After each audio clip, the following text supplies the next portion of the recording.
Hello friends, myself Kamal Kishore Yadav today is going to discuss about hot work safety. Friends, video को start करने से पहले अगर आप हमारे चैनल पर पहली बार आए हुए हैं तो आपसे रिक्वेस्ट है कि आप हमारे चैनल को सब्सक्राइब कर लीजिए और हमारे द्वारा बनाए जा रहे सारे वीडियो की नोटिफिकेशन पाने के लिए बेल आइकन को प्रेस करना ना भूलें। सो फ्रेंड्स, इस वीडियो में अब हम जानने वाले हैं हॉट वर्क क्या होता है, ट्रेनिंग किन्हें किन्हें रिक्वायरमेंट है, पीपीईज क्या होते हैं, hot work permit, electrical welding, fire prevention, fire watcher कौन होता है, क्या रिस्पॉन्सिबिलिटी होती है, वेल्डिंग एरिया हमारे कौन कौन से होते हैं, जनरल प्रिकॉशंस क्या क्या लेने होते हैं, कॉमन मिस्टेक क्या क्या होते हैं एंड रिस्पॉन्सिबिलिटी क्या क्या और किसकी किसकी होती है।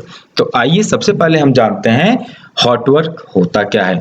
तो कोई भी ऐसा काम जिसे परफॉर्म करते समय open flame, welding arc, non explosion proof electrical tool या इक्विपमेंट और कोई भी ऐसा हीट सोर्स जो वहां पर इग्निशन अवेलेबल कर सकता है वो हमारा हॉट वर्क होता है। जैसे welding process, heat treating, grinding activity, throwing pipe activity, power driven fastener job, hot riveting या सिमिलर एप्लीकेशन जो हमारे स्पार्क, फ्लेम या हीट प्रोड्यूस करते हैं। अब हम जानेंगे दोस्तों कि हमें इम्पोर्टेंट क्यों हुआ फायर प्रिवेंशन का ड्यूरिंग हॉट वर्क ऑपरेशन। सो मैं आपको बता दूं कुछ इंसिडेंट जो ब्रिटिश पेट्रोलियम रिफाइनरी में 23 मार्च 2005 को एक एक्सीडेंट हुआ था जहां पर अराउंड 100 से ज्यादा लोग इंजर्ड हो गए थे और 15 लोगों की डेथ हो गई थी। वहीं अगर हम फिलीपींस गैस एक्सीडेंट की बात करें तो वहां पर 4 लोगों की डेथ हो गई थी। यूके में भी एक गैस एक्सीडेंट हुआ था जहां पर एक पर्सन की डेथ हो गई थी और 11 लोगों की जान गई थी एंड लास्ट 13 और लोगों की डेथ हुई थी जिसमें हमारे 11 फायरमैन क्या हुए थे, इंजर्ड हो गए थे ड्यू टू गैस। तो इन सारे एक्सीडेंट्स को देखते हुए हमें किसकी जरूरत पड़ी, हॉट वर्क सेफ। तो हमें जानना है कि हम किस तरीके से प्रिवेंट कर सकते हैं फायर को ड्यूरिंग हॉट वर्क। ट्रेनिंग देकर हम बचा सकते हैं, लोगों को अवेयर कर सकते हैं, पर्सनल प्रोटेक्टिव इक्विपमेंट के बारे में बताना और उन्हें यूज करने के लिए इन्फोर्स करना, JSA फॉलो करके जिसे हम जॉब सेफ्टी एनालिसिस बोलते हैं, SOP फॉलो करना, जो भी हमारे इक्विपमेंट्स यूज हो रहे हैं वो प्रॉपरली चेक होने चाहिए और गुड कंडीशन में होने चाहिए। हॉट वर्क परमिट प्रोसेस को फॉलो करके भी हम क्या कर सकते हैं, से प्रिवेंट हो सकते हैं during hot work. Fire extinguishing media को अवेलेबल कराकर एलिमिनेटिंग द अनसेफ कंडीशन, जो भी वहां पर या जॉब लोकेशन पर हमारे अनसेफ कंडीशंस अवेलेबल हैं उन्हें हम पहले से देखकर सतर्क हो सकते हैं और उसके अगेंस्ट में करेक्टिव एक्शन ले सकते हैं एंड लास्ट अनसेफ एक्ट ना करके और साथ के साथ अपने कलीग्स को भी अनसेफ एक्ट करने से रोक कर हम फायर को प्रिवेंट कर सकते हैं ड्यूरिंग हॉट वर्क। अब हम जानते हैं दोस्तों ट्रेनिंग किसको किसको रिक्वायर्ड है। सो मैनेजमेंट, सुपरवाइजर एश्योर होने चाहिए कि उनके फिटर, वेल्डर, हेल्पर क्या हों, ट्रेंड हों, किस तरीके से हॉट वर्क को परफॉर्म करना है ये उन्हें मालूम होना चाहिए। उन्हें ट्रेनिंग देने के बाद उनका एक एग्जाम कंडक्ट कराना चाहिए और उन्हीं पर्सन को ऑथराइज करना चाहिए जो उस एग्जाम में पास हों, एक ID इशू कर देना चाहिए। Supervisor, fitter, welder and helper हमारे क्या है, कॉम्पिटेंट पर्सन होते हैं किसी भी हॉट वर्क को परफॉर्म करने के लिए। अब हम जानेंगे फ्रेंड्स पर्सनल प्रोटेक्टिव इक्विपमेंट के बारे में कि कौन कौन से पर्सनल प्रोटेक्टिव इक्विपमेंट की हमें जरूरत पड़ती है हॉट वर्क को परफॉर्म करने के लिए। तो फायर रेजिस्टेंस क्लॉथिंग पहना होना चाहिए हमारा वेल्डर और फ्लेम प्रूफ ग्लव्स उसके पास अवेलेबल होने चाहिए। लेदर फ्लेम रेजिस्टेंस ग्लव भी जिसे हम बोलते हैं, leather flame resistance jacket available होना चाहिए। रेस्पिरेटरी मास्क जो हमारी क्या करता है, प्रिवेंट करता है फ्यूम और dust during hot work perform करते समय। हार्ड हैट हुड जिसे हम face shield with correct filter set lens के नाम से भी जानते हैं, ये हमारे फेस को प्रिवेंट करता है किसी भी तरीके का स्पार्क या कोई भी शार्प मटेरियल ब्रेक होकर हमारे फेस पर ना लगे। लेदर सेफ्टी बूट हमारे पैरों की सुरक्षा करता है आग से एज वेल एज आइटम से भी, और लास्ट हमें वेल्डिंग गॉगल की रिक्वायरमेंट होती है जो हमारे स्पार्क्स या अदर फ्लेम से हमारी आंखों की सुरक्षा करता है। हॉट वर्क परमिट क्या होता है ये जाने। सो हॉट वर्क परमिट एक सिस्टम है जो यूज किया जाता है welding, cutting, bracing activity perform करने से पहले। एक रिटन डॉक्यूमेंट होता है। इस डॉक्यूमेंट को, जिसे हम परमिट के नाम से जानते हैं, सुपरवाइजर या लीडमैन के द्वारा प्रिपेयर किया जाता है। हमारा हॉट वर्क परमिट कुछ इस तरीके का दिखता है, जिसमें job location, validity, hazards, required PP, number of person involve, सारी की सारी डिटेल इसमें मेंशन की जाती है। अब हम जानेंगे फ्रेंड्स वेल्डिंग एरिया। कौन कौन से ऐसे एरिया हैं जहां पर वेल्डिंग परफॉर्म किया जा सकता है, जहां पर नहीं किया जा सकता है, या हमें अगर कोई ऐसा एरिया है वहां परफॉर्म करना है तो परमिट की जरूरत पड़ेगी। तो उन्हें 3 एरिया में डिवाइड किया गया है: designated area, permit required area, non permissible welding area. Designated area वो एरिया होता है जो एरिया स्पेशली हॉट वर्क काम करने के लिए बनाया जाता है। वहां केवल और केवल हॉट वर्क ही परफॉर्म होगा। उस जगह पर हमें किसी भी तरीके का परमिट लेने की जरूरत नहीं है। स्पेशली वो हॉट वर्क परफॉर्म करने के लिए ही उस एरिया या शेड को डिजाइन किया जाता है। Next, permit required area. कुछ ऐसे एरिया होते हैं जहां पर हॉट वर्क हम नॉर्मली परफॉर्म नहीं कर सकते।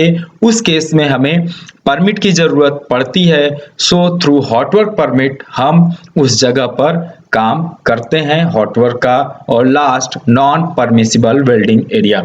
कुछ ऐसे एरिया जहां पर वेल्डिंग जॉब परफॉर्म ही नहीं करना है, जैसे high flammable area, flammable substance storage area, या स्प्रिंकलर बिल्डिंग जहां पर सच प्रोटेक्शन ऑलरेडी इन्वॉल्व है उन जगह पर, या highly explosive, readily ignitable material stored हैं, इन सभी जगह पर हम हॉट वर्क परफॉर्म नहीं कर सकते हैं। फायर प्रिवेंशन के लिए, जैसे हम जिस भी एरिया पर जॉब परफॉर्म करने जा रहे हैं वहां से हमें क्या करना होता है कि जो भी हमारे फायर मटेरियल अवेलेबल हैं या फायर सब्सटेंस अवेलेबल हैं उन्हें हटा देंगे, जैसे कागज, कार्डबोर्ड या रुई, grease, liquid fuel, oil and other substances, उन्हें हम क्या करेंगे, रिमूव कर देंगे।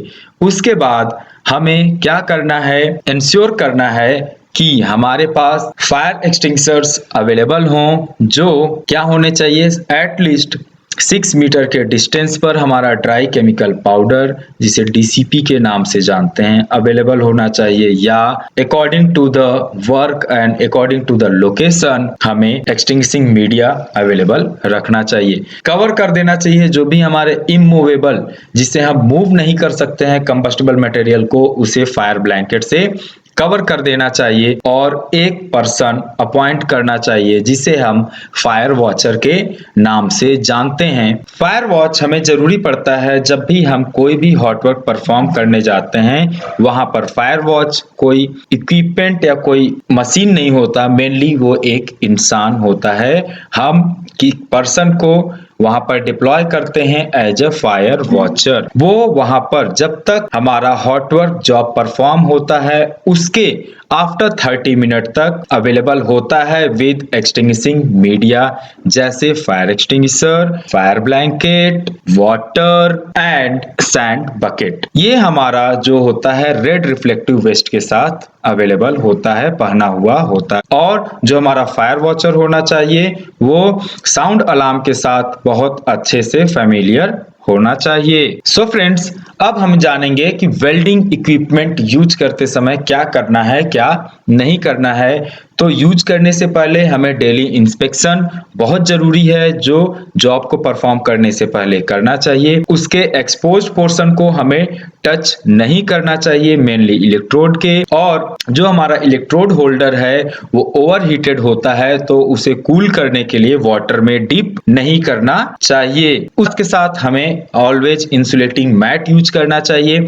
हमेशा जो हमारे इलेक्ट्रोड स्टब्स हैं उसे मेटल बिन में ही डिस्पोज करना चाहिए। साथ के साथ हमें अपने इलेक्ट्रोड होल्डर को किसी इंसुलेशन मटेरियल में ही रखना चाहिए जब हम उसे यूज ना कर रहे हो। अब हम बात करेंगे अपने कंप्रेस्ड गैस सिलेंडर के बारे में। सो फ्रेंड्स, आपको बता दूं कि हमारे जो कंप्रेस्ड गैस सिलेंडर होने चाहिए वो प्रॉपर लोकेशन पर टाई करके रखा होना चाहिए, जो चेन से टाई होना चाहिए और उसमें साइनेजेस अवेलेबल होना चाहिए, जिस तरीके से आपको यहाँ पिक्चर में देखने को मिल रहा है। सो फ्रेंड्स, और बताऊं कि ये हमेशा के हमेशा रैक में ही क्या होने चाहिए, स्टोर होने चाहिए विद अपराइट पोजीशन, मतलब उसका जो वॉल्व हो वो ऊपर होना चाहिए और सिक्योर्ड होना चाहिए स्टील चेन और क्लैंप के साथ, और उसके जो वॉल्व्स हैं वो फुल्ली क्लोज्ड होने चाहिए। बिकॉज एम्प्टी सिलेंडर में भी क्या होता है, कुछ ना कुछ या बहुत कम अमाउंट में गैस अवेलेबल होता है, और हमारे जो empty cylinder and fully cylinder हैं उन्हें प्रॉपरली मार्क्ड करके रखा होना चाहिए। ओवरऑल अगर मैं बोलूं तो जिस तरीके से यहाँ पिक्चर में दिख रहा है, इस कंडीशन में ही हमें अपने सिलेंडर को प्लेस करना चाहिए। कभी भी जो मैंने अभी बताया कि विदाउट चेन लॉक के हमें सिलेंडर को नहीं रख। सो फ्रेंड्स, अब हम जानेंगे हॉट वर्क के जनरल प्रोसीजर को लेकर के कि काम स्टार्ट करने से पहले हमें कौन कौन से प्रोसीजर्स की रिक्वायरमेंट होती है, कौन कौन से पॉइंट्स को ध्यान में रखना है। तो सबसे पहले हमें अपने वर्क की प्लानिंग करनी होगी। आफ्टर दैट एक फायर वॉचर असाइन करना होगा। जॉब स्टार्ट करने से पहले हमें हॉट वर्क परमिट लेना होगा और अथॉरिटी से साइन भी कराना कंपलसरी है। साथ के साथ हम यह भी ध्यान रखेंगे फ्रेंड्स कि हमारे पास पोर्टेबल फायर एक्सटिंग्विशर जो ABC रेटिंग का हो उसे यूज करना चाहिए और at least 25 feet from the work area. Now हमें ध्यान रखना है कि हमें जितने भी रिक्वायर्ड PPE हो वो हमारे पास अवेलेबल होना चाहिए, हमारी टीम के पास अवेलेबल होना चाहिए, और कोई भी combustible material at least 35 feet distance तक अवेलेबल नहीं होना चाहिए। उसके साथ के साथ फ्रेंड्स, हम यह भी ध्यान रखेंगे कि LEL जो हमारा लोअर एक्सप्लोजिव लिमिट होता है वो वहां पर 0 होना चाहिए। गॉगल और other suitable I protection and other PPEs like gloves, face shield, helmet, foot protection and clothing पहना होना चाहिए हमारा वेल्डिंग पर्सन। एंड लास्ट जो है हमारा oxyacetylene welding and cutting perform होना चाहिए। सारे के सारे equipment, connection, cylinder and hose reel inspect होने चाहिए इनको परफॉर्म करने से पहले। उसके साथ के साथ फ्रेंड्स, मैं आपको यह भी बता दूं कि जो हम हैंड ग्लव्स यूज करेंगे वो हमारे ऑयल एंड ग्रीस या कोई भी फ्लेमेबल सब्सटेंस से फ्री होना चाहिए, जिससे कि किसी भी तरीके का फायर कैच ना हो। जितने भी हमारे कंप्रेस्ड गैस सिलेंडर हों वो आइडेंटिफाई होने चाहिए कि उसके अंदर हमारा कौन सा कंटेंट फिल्ड है, और उसके साथ के साथ उसमें प्रेशर गेज भी लगा होना चाहिए, जिससे हम यह आइडेंटिफाई कर सकते हैं कि इस सिलेंडर के अंदर कितनी मात्रा में हमारी अभी भी गैस अवेलेबल है।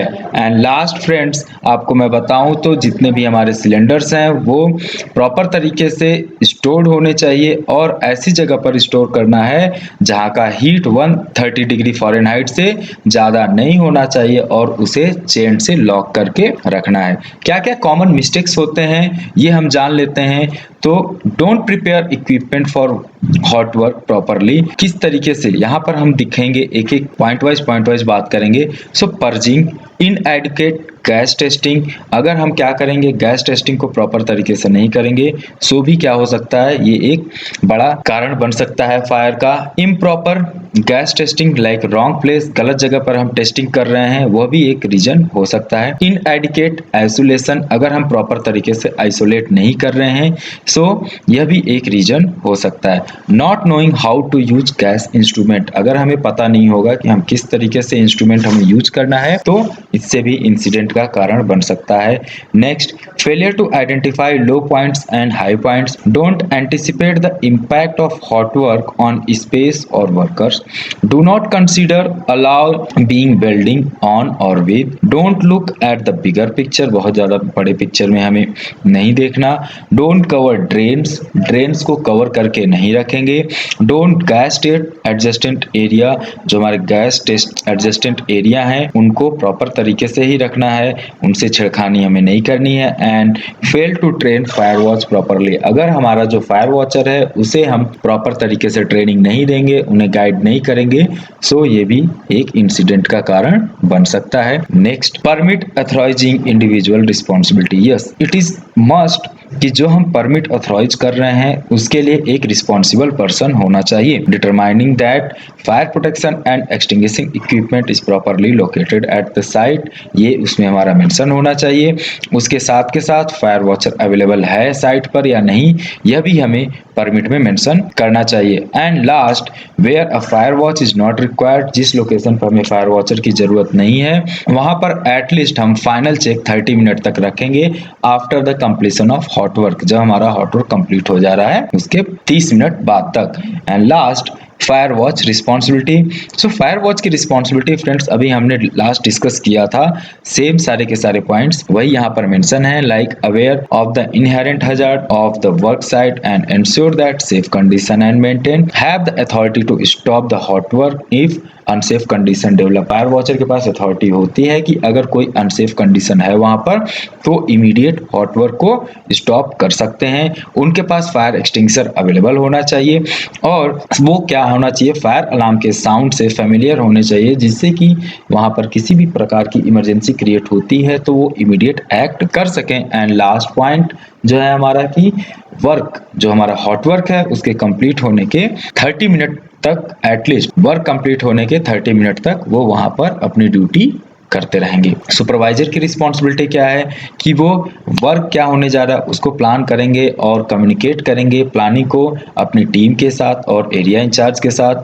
वो इंश्योर करेंगे कि जो भी उनके हार्ड वर्क या वेल्डर हैं, गैस कट पर्सन हैं जो हॉट वर्क परफॉर्म करने जा रहे हैं वो ट्रेंड होने चाहिए.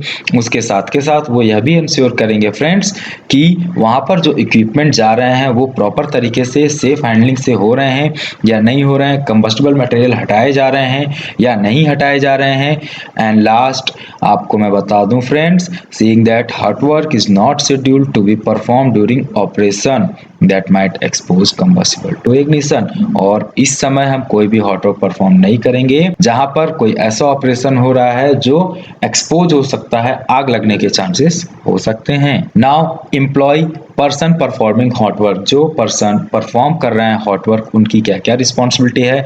सो वो कंप्लीटली चेक कर लेंगे कि वो जो काम करने जा रहे हैं वो प्रॉपर तरीके से ट्रेंड हैं, उससे रिलेटेड उनको नॉलेज है या नहीं है. उसके साथ के साथ इमरजेंसी प्रोसीजर उनको मालूम है, in case of any emergency वो किस तरीके से एक्ट करना है वो उनको आइडिया है या नहीं है. और अगर हॉट वर्क वो परफॉर्म कर रहे हैं और वहाँ पर कोई भी अनसेफ कंडीशन होता है, आइडेंटिफाई वो करते हैं, तो इमीडिएट उनको हॉट वर्क स्टॉप कर देना चाहिए और अगेन वापस जाना चाहिए परमिट इश्यूअर के पास कि सर वहाँ पर इस तरीके की अनसेफ कंडीशन है, प्लीज इसको रेक्टिफाई करिए, इसके अगेंस्ट में प्रिकॉशन हमें लेना होगा, then we will start our work. And last, thank you friends video पर कंटिन्यू बने रहने के लिए. अगर आपका कोई भी डाउट है तो आप कमेंट बॉक्स में अपने क्वेश्चन ड्रॉप कर सकते हैं. Q&A सेशन हम इन क्वेश्चंस के रिगार्डिंग रखेंगे अगर हमें ज़्यादा से ज़्यादा क्वेश्चन रिसीव होते हैं तो. Thank you.